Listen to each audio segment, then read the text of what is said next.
Hello, friends. My name is Jeanne Corrigal, and I'm grateful to be here in the Dharma with you. I'm the guiding teacher for the Saskatoon Insight Meditation Community in Saskatchewan, Canada. And right now I'm on the territory of Treaty 6, the traditional territory of the Cree and the Saulteaux, the Nakota, the Dakota, and the homeland of my community, the Métis Nation of Saskatchewan. And this theme that we're gathered together to explore, the mindfulness of death, is a very powerful practice for me in my life. It's central to my practice because it's offered so much freedom to my heart and my mind. So in this talk, I'll explore some benefits of this reflection for ourselves, for our close community, and also for the earth and all beings in this time of climate disruption.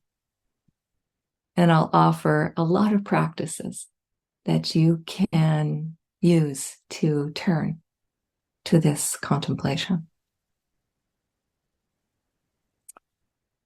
For me, I've been afraid of death for most of my life.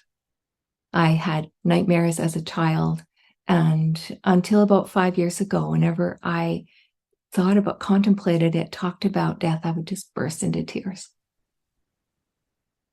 And so about 5 years ago, I realized I needed to do something, because this fear was taking up so much of my life, so much of my energy.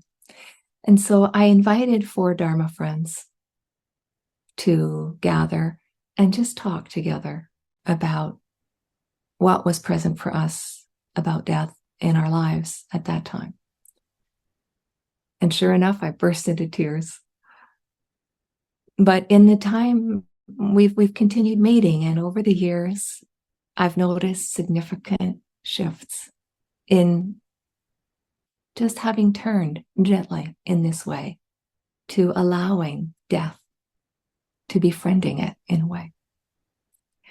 I've noticed a significant decrease in fear, a significant increase also in confidence that I can meet this aspect of life with some wisdom.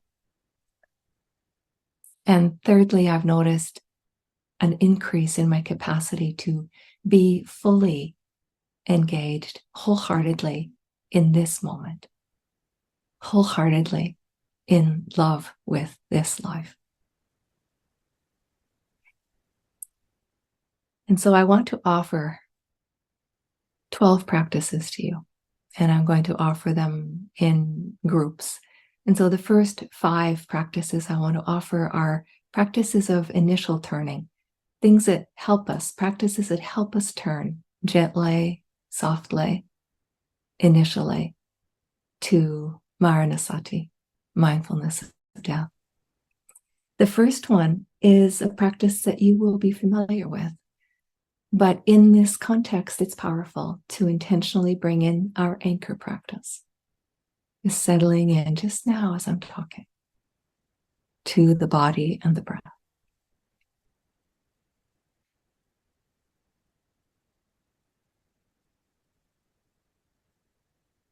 And just noticing the feet on the earth, touching the earth. Noticing the hips steady in the chair. Noticing the balance that the feet and the hips offer, that steady foundation.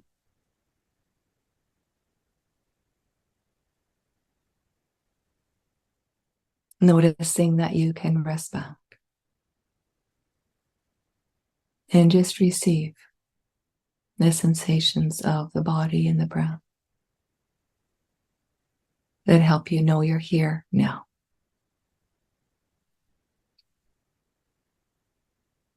Sensing the weight of the body on the chair, this earth element.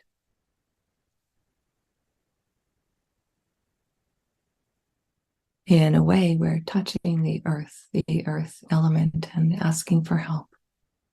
just to settle.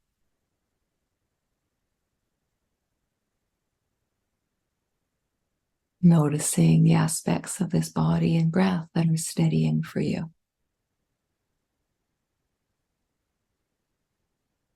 Just letting the breath rise and fall easily.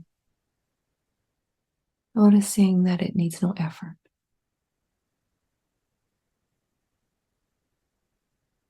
Resting into this refuge.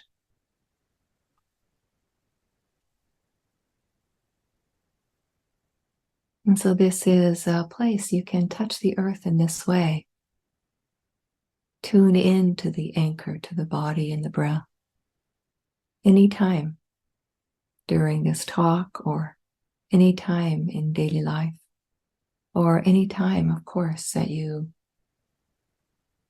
turn towards or come into contact with death, or any other challenging aspects of experience. And so this is the first practice, is touching the earth in the anchor of the body. And the second practice I'd like to offer is one I needed 5 years ago, because I didn't have much confidence that I could turn to this reflection at all. And so I want to invite us to borrow confidence. We can borrow confidence. And the way I borrowed confidence from my 4 friends from the community when we gathered together. We can borrow confidence also from our teachers or from other people we know who have a steadiness in this way. And one of the teachers that I borrow confidence from is Venerable Mahasi. He has said that of all of our insight practices, if he had to choose one, he would choose mindfulness of death because of the joy that it brings him. Now, I can't say that I experience the joy that he seems to feel, but I do experience a quiet joy in the sense of the lessening of the fear, a quiet joy in the sense of the increase in confidence, and a quiet joy in being able to be in alignment with the truth of how things are. A quiet joy in being able to be more deeply engaged, wholeheartedly with this moment, with this life. We can also borrow confidence from experiences that we have had, where we had a glimpse of a wise relationship with death. And I'd like to share one of those touchstone moments with you that I've had. This was before I met the Dharma. And it was when my dad was dying. And I did not want my dad to be dying. I couldn't accept it. And there was a lot of suffering around that. And one day I went out into the garage and I had a huge big cry. And something shifted. And I was able to go back in the house and be completely present with him. Completely engaged, completely in love with him. And that night I wrote in my journal, I said, this has been one of the richest days of my life. And I can't believe I'm writing this as Dad is dying.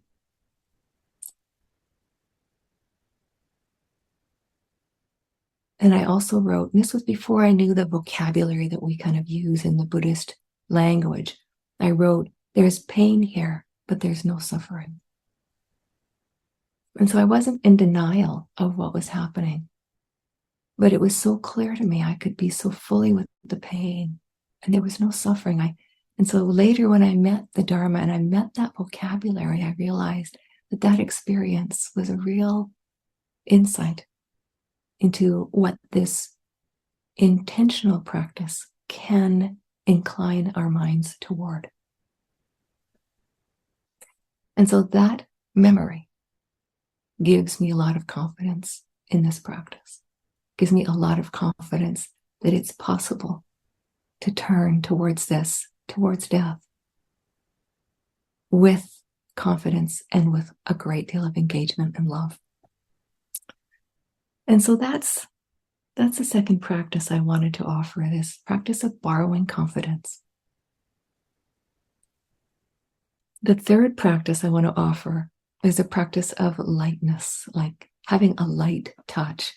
This practice doesn't have to be super serious, and it doesn't have to be super grim. I have a dear friend of mine who has wonderful death practices. And one of the things that they do is they'll just be light about it. And if they're tying their shoes, they'll say in their mind, someday I won't be here to tie these shoes. Or if they're doing an email, one day I won't be here to write this email. It's just a light touch. We don't need to sink into it and hold it and stay in it for a long time. A light homeopathic touch goes a long, long way with this practice. The Buddha encouraged us to reflect on this every day, but not in a heavy way. It can be a light touch.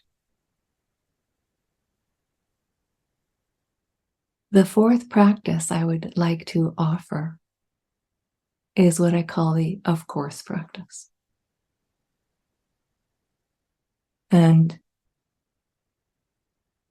when I'm feeling all the human feelings that we'll all have around death, the fear and the grief and the sadness and the loss and the uncertainty, the anxiousness, I bring in the of course practice. Of course, sweetheart. And this combines with kindness. Of course, honey. Of course, I'd be feeling this way. Of course, honey. I used to think that I had to be all cool and unfearful about death in order to really practice well, but that's not the case. Of course, there'll be fear. I might feel fear right up till the very last moment. But the of course practice can hold everything. It can hold all of that. Of course. Of course there'd be fear because we live in a society that conditions fear towards death. Of course there'd be fear because we live in a dominant society that doesn't train us in how to be wise with death. And so this, of course, practice can be very, very helpful in helping us just simply be with whatever is here. And the kindness practice, which is the fifth practice I want to offer, just slides right in with the of course practice. And because we do it in a soft way, a tender way, a gentle way. And so when we touch the earth, resting into our bodies and our breath, we can also touch the earth or touch the nourishment of kindness. So right now, resting into the body and inviting ease, whatever ease is available. Inviting softness. Inviting gentleness. And sometimes as we invite those qualities, the body can soften, the heart can gentle.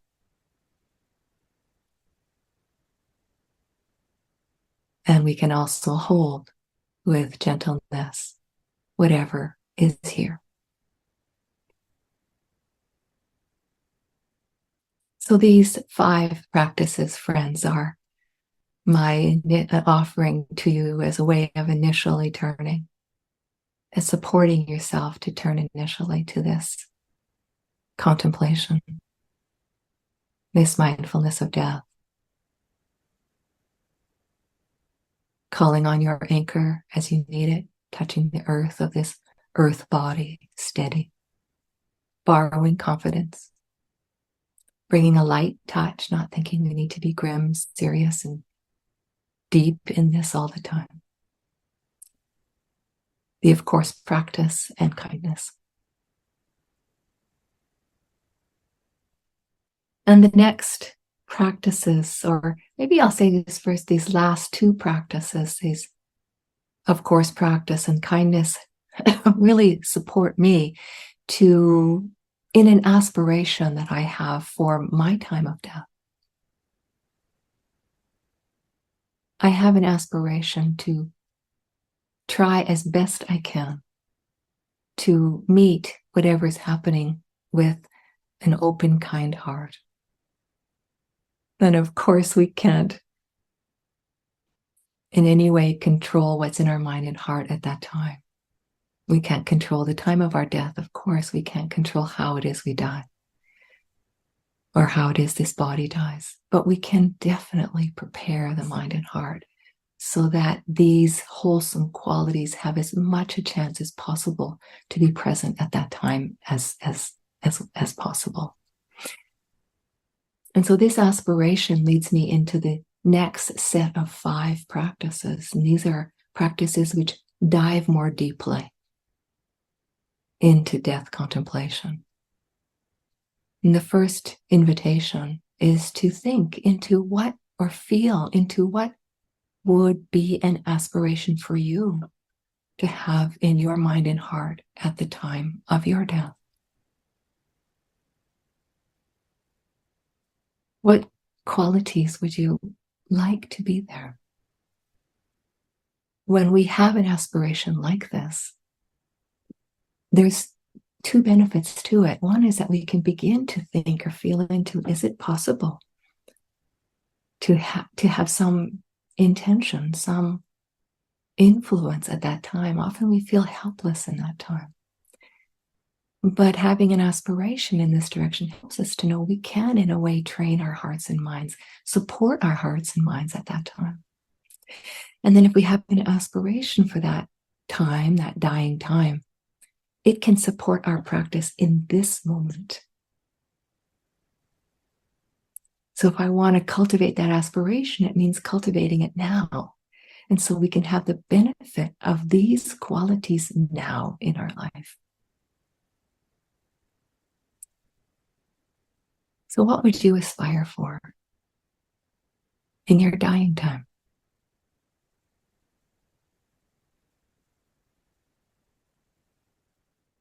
In the context of this deathbed aspiration, I want to offer some practices that have been really helpful for me. These are from palliative care physician Ira Byock. Over the decades of his experience helping people in the transition of death, he noticed many helpful emotional, spiritual, and relational practices that, as he said, helped people in the completion of their personal life. And he wrote about them in an article called Developmental Landmarks for the End of Life. These have really, really supported my aspiration, and they are very compatible. They are found, these developmental landmarks are found in the Buddhist practice. So I'm going to offer some of them. The first one I'll offer from Ira Byock is he describes the helpfulness of developing steadiness in the face of uncertainty. And of course, this is our equanimity practice. And so we could take on equanimity as a deep practice for our benefit now and at the deathbed and in our transition of dying. The second practice from Ira that really has been helpful for me is, as he describes, surrendering to the awe of the transcendent. And in Buddhist understanding, we can understand this as intentionally cultivating the sense that we are a part of something much larger than ourselves, much larger than this solid, separate self that we often take ourselves to be. It's a direct invitation into noticing those times when that sense of separate self loosens a little bit, when we look up at the sky and see the vastness of the stars, or when we sense the wonder at the mystery of this experience that we are in the middle of. Who can really understand this vast, incredible mystery that we are in process of? And so this has opened a doorway for me to intentionally cultivating this sense of awe at this mystery. As Thich Nhat Hanh has said, for this moment that is this life, this moment that earth, air, fire, and water have come together to form me in this life, this being called me. What a mystery. I'm so glad to be a part of it. And so that's a practice we can cultivate as a deep dive. Another practice from Ira Byock is an invitation to consider completing our relationships or reconciling our relationships, or in a good way. And as we feel into this reconciliation, this completion, it's also a deepening, of course, and an enriching for our relationships personally or in community.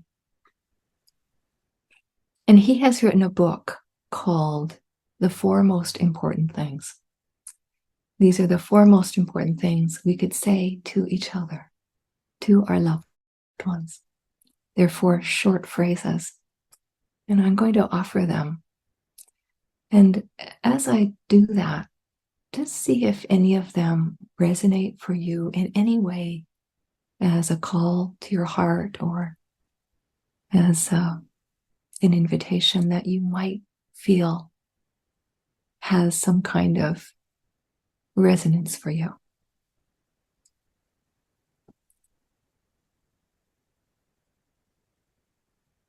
So the first one is, please forgive me.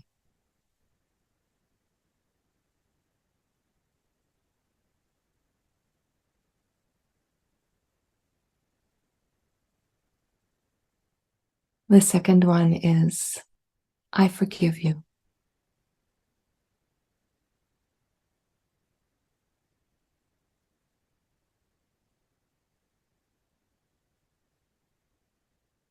The third one is, thank you.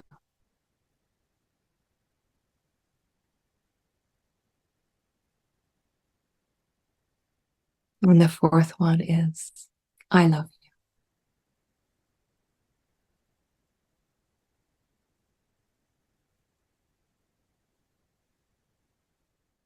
Even as I say those now, my heart feels completely called to express those to friends, family, community. And I feel a little tear in my eye, and you might notice it, just that it moves my heart so deeply. And so this is an invitation to really intentionally attend to our relationships.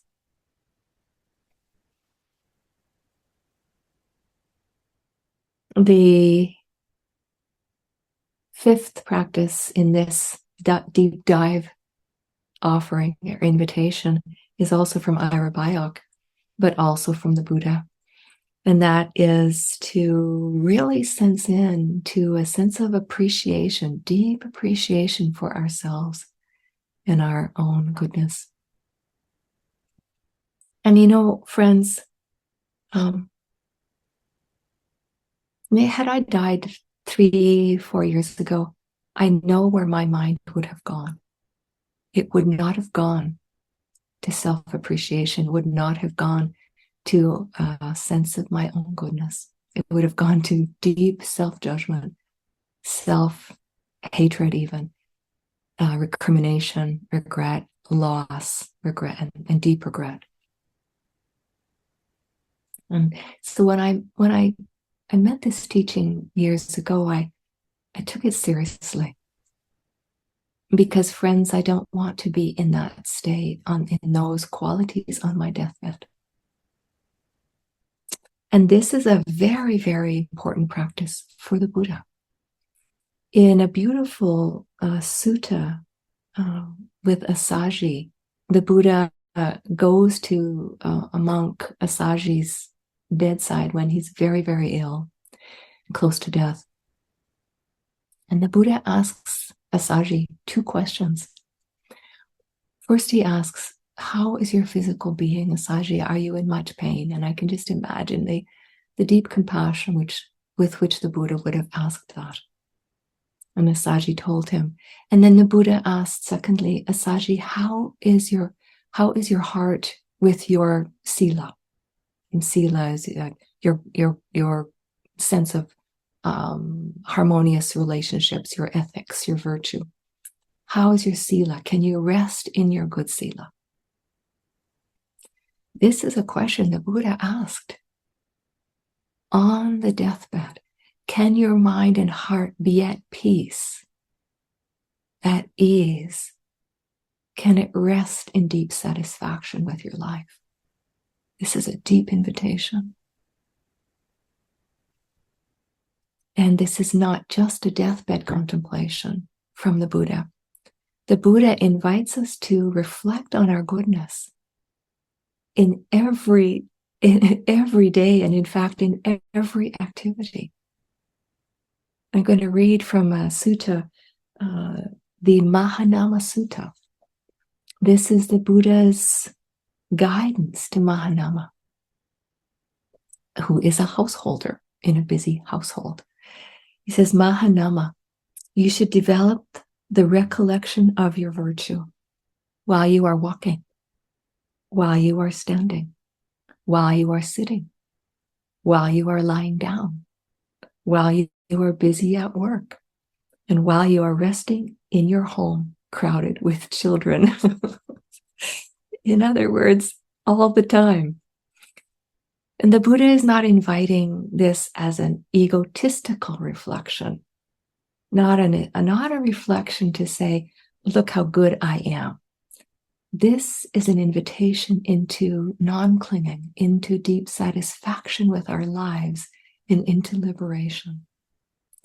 Here's this sutta goes on to describe the benefits of resting in our goodness. And the Buddha says, at any time when a practitioner is recollecting their virtue, their mind is not overcome with grasping, not overcome with aversion, not overcome with delusion. The mind gains a sense of the goal, gains a sense of the Dhamma, gains joy connected with the Dhamma. In one who is joyful, gladness arises. In one who is glad, the body grows calm. One whose body is calmed experiences ease. In one at ease, the mind becomes concentrated, gathered. And then we know from the guidance on liberation that a gathered mind is a mind that can let go of clinging more easily.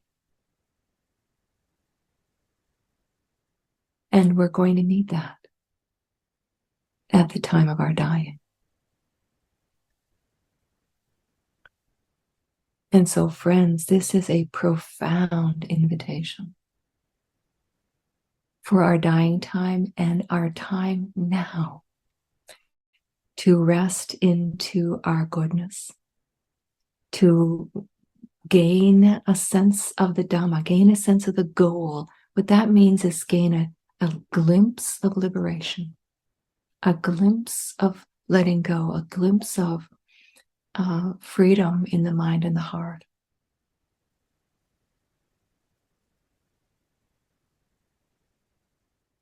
That there are many, many ways we can feel into our goodness.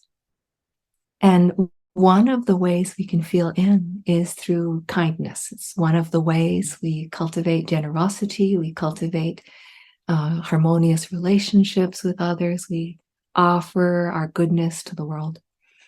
And friends, the good news about kindness is that we're all kind already. I would guarantee that everyone listening to this is already kind. Consider that listening to this is a kindness to yourself. Turning to this reflection can be a kindness to all those around you. We are offering kindness often during the day. You might offer an encouraging text to someone. You might send someone an emoji, a smiley face. You might listen to someone deeply during the day. You might let someone in traffic. You might offer someone a few extra muffins that you have, offering to the neighbor. You might offer someone a ride somewhere. What we don't often do is stop and recognize that kindness. Really abide in it, as the Buddha is inviting us to do. What we do more often is just kind of slough it off in a way. Oh, I had a few extra muffins, no problem. Someone thanks us for the ride. We offer, oh, that's not a big deal. I was going there anyway. We are invited deeply to stop for a moment, feel into those small kindnesses. If we do, we might notice things like there might be a little bit of a sense of warmth in the heart. There might be a little sense of care for that person. There might be a sense of connection. Might be a sense of a little bit of loosening of the sense of separation as we give with delight in the heart. There might be delight in the heart. All of these are flavors, a little sense of the goal, a sense of this liberation into wholesomeness, this sense of liberation from clinging. This giving of the muffins is an invitation into non-clinging. We want to stop and notice it. Notice the warmth, the sense of connection that can come in our heart. And so this is a profound current practice that we would likely be wise to cultivate now, so that we can cultivate it, rest into it at our time of dying. Friends, I want to read a poem in a moment, but just invite you for a moment again to just feel into what does kindness feel like for you.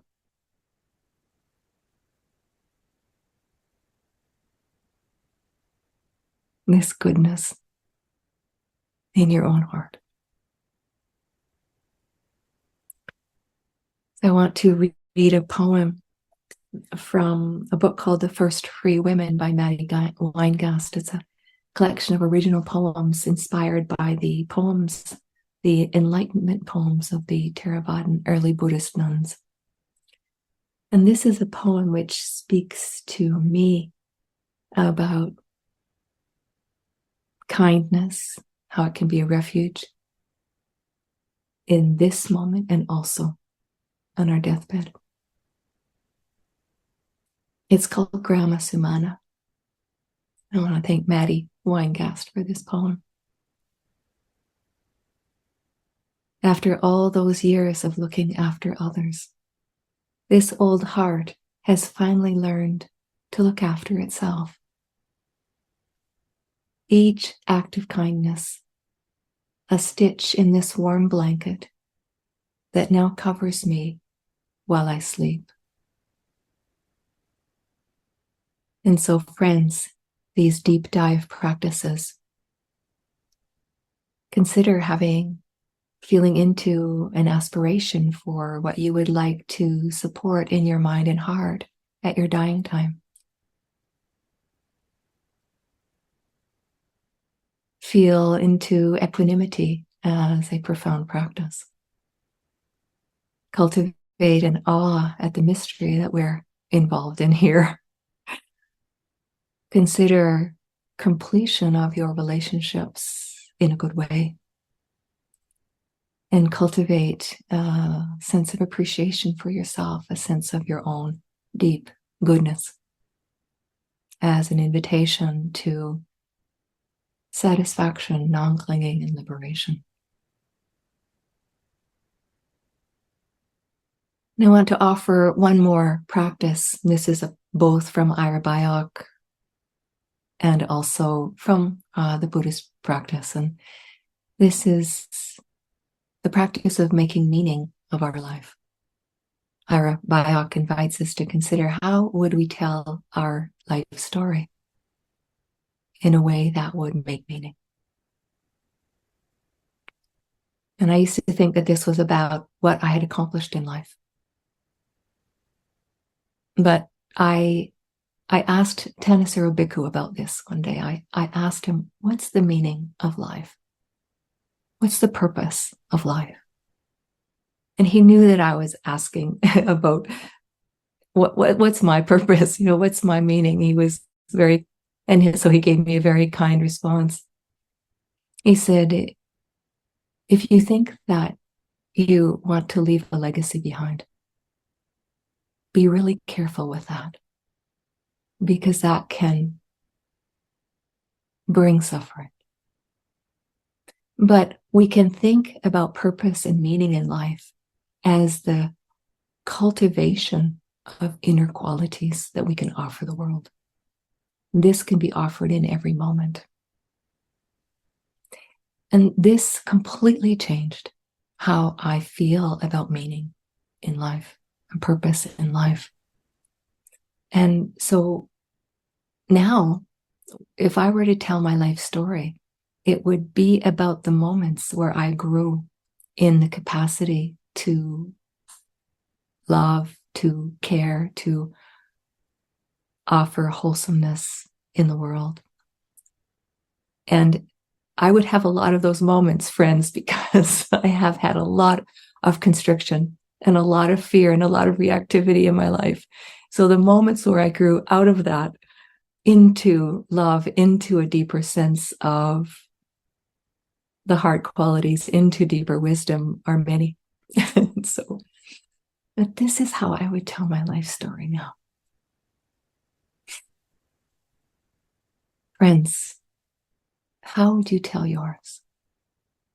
Now, this sense of wholesome inner qualities is something that we can cultivate, is one way I understand also, or sense into, the very central teaching in Buddhism of rebirth. Now, this may not be a teaching that resonates for you, but it's central in the teaching and is important for us as we turn to the awareness of death. So this understanding of the wholesome qualities as one teacher put it, the mental legacy that can carry into another life. It gives me a different sense of legacy as something that can carry forward rather than something that's left behind. Of course, it's not the geniness that carries forward. It's not me that carries forward, but the qualities that we cultivate may carry forward. I asked a teacher one time, what does mindfulness pay attention to when the body dies? And they answered, mindfulness will know what to pay attention to next. It's skillful to contemplate this because it can prepare us for that moment. Cultivating mindfulness now can strengthen if there's something to pay attention to when this body dies. If there is, practicing mindfulness now can help prepare the strength of that quality, support the strength of that quality at that time. It's skillful to consider this if it helps us to reduce fear of that transition, the transition of death. The times it's not skillful to consider what the process of rebirth is if it supports not practicing in this moment. Sometimes we could find ourselves saying, well, I'll get that in the next life. I'll figure that out in the next life. And that is a not so skillful way to practice with this sense of what this forward movement, this rebirth, because it can keep us from practicing in this moment.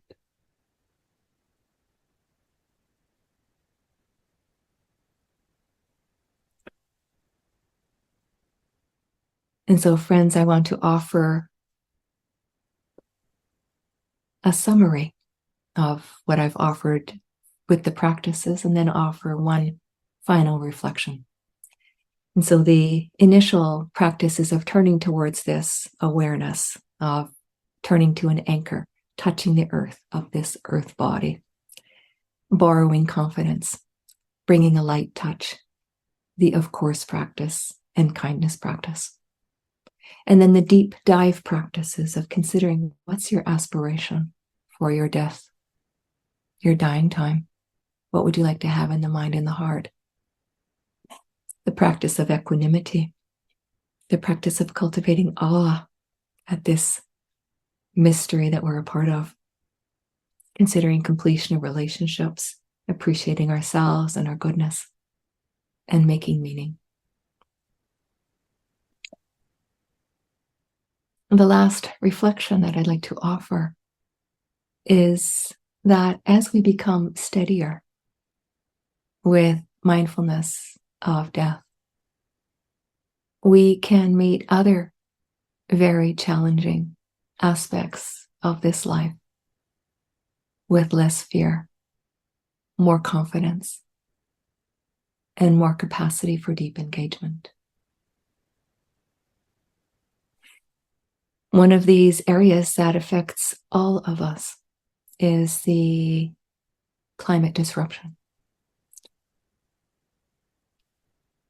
And we can have a lot of fear, overwhelm, despair about this.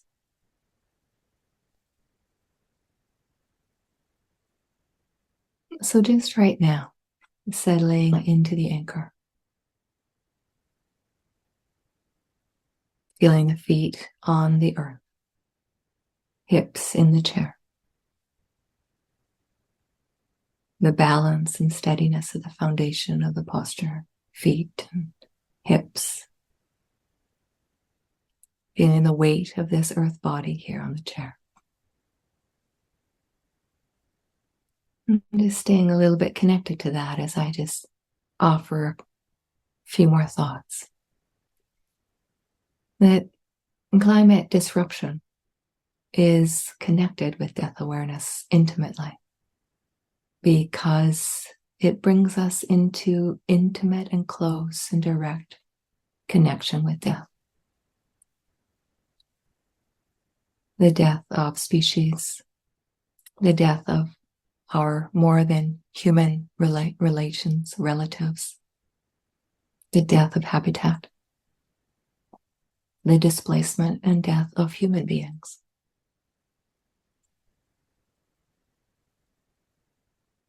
And one of the reasons it can be difficult to turn with deep engagement to climate crisis is our fear of death.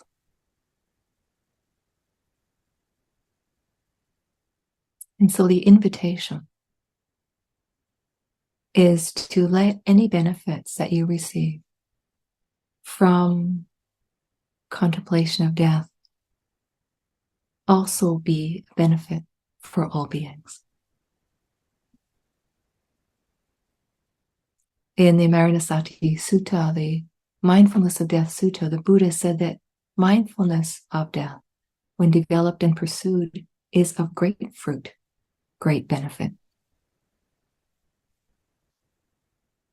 May the wisdom of death support you in embodying love and care, presence, quiet joy, and wise engagement in the world. For yourself, for your close community, and for all beings, including the planet.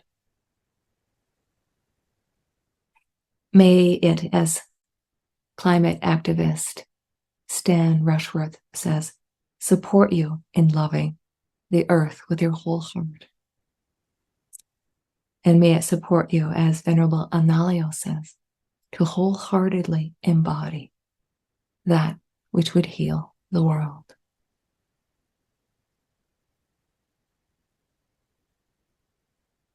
Friends, thank you for your turning with me to this contemplation. Let's feel for a moment into the goodness in our hearts for turning in this way. Appreciating yourself for offering yourself this gift of freedom, care. And let's together dedicate the merit of this time together. May the benefit of our practice here nurture our own hearts and support and nurture all beings everywhere.